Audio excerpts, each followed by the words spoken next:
versus Ace Austin. So the story they're telling here is Will's neck is fucked, and he can not be the Will Ospreay of old. He has to do a lot of mat work. What? He has to do a lot of I like how everybody that watches this comes up with some different. I thought his neck is fine now. He got it put back in place by Marina Shafir, and then the doctor cleared him. And then there was one spot in this match where he got dropped on his neck, but he just popped right up and kept wrestling. So I thought the idea is, well, now he's healthy. But apparently he's got to change his style, even though he's perfectly healthy now and healed. I saw the early portion was all mat work and chain wrestling. Sure. And Ace used a variety of neck holds, and Will's grabbing his neck and selling it. I didn't know Ace does a lot of very convoluted things. Like, I'm going to kick you in the head, but this will involve first setting you up in the top rope, and then flipping over to the apron, and then backing up on the apron to get a running start and do this. Need a big, wacky deathlock in the ring as well.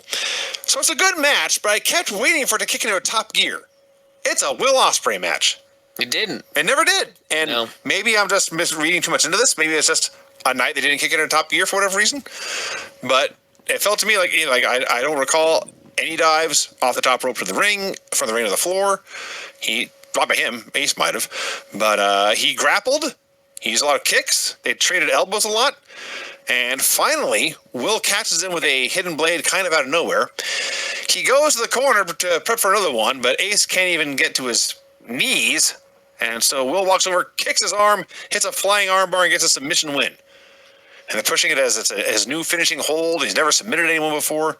Like, it was good, a good wrestling match, but man, the bar for Will Ospreay matches is very, very high. I feel bad for ranting about this all day because I am a huge Ace Austin fan. I was a fan of Ace Austin before he came to AEW. I'm a fan of Ace Austin in AEW. I think he's underutilized in AEW. But I've been watching AEW for 5 years. He is not all of a sudden going to start winning matches. He's going to be right back where he was.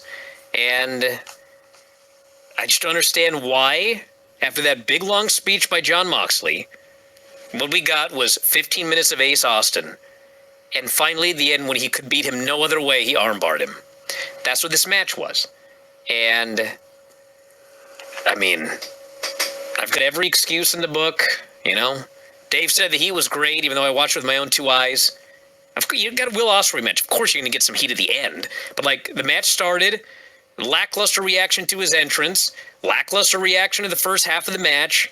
Then they start doing big moves. Yeah, they got into it, but, like, is Will Ospreay more over now than he was when he stepped in, with the day that he showed up and he said he is now with All Elite Wrestling?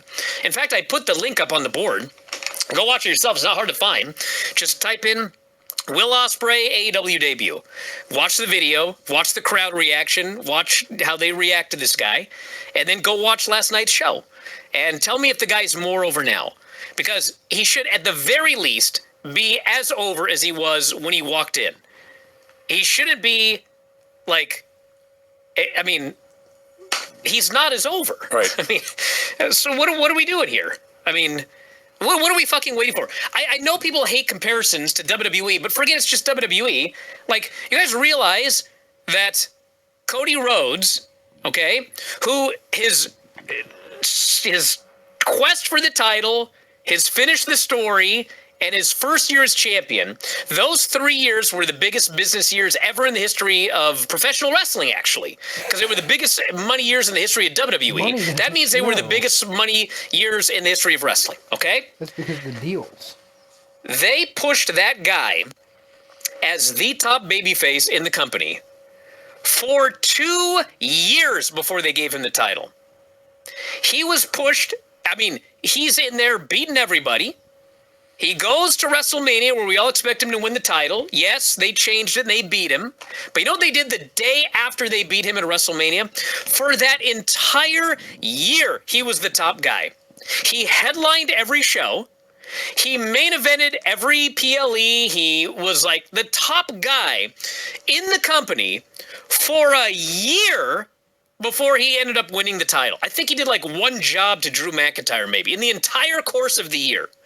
So this idea that, well, you know, we gotta tell a story and get him over and blah, blah, blah. I feel like Mark It's like, well, what the fuck are we waiting for? It's May, and Wembley is in August. We have to wait till July to push him? Why? There's only going to be one peak for Will Ospreay? I mean, come on. Like, let's get the fucking show on the road here, push him as the top guy, and then crown him. Why is this difficult? Why are we doing it this way? I would have crowned him 2 years ago. God damn it.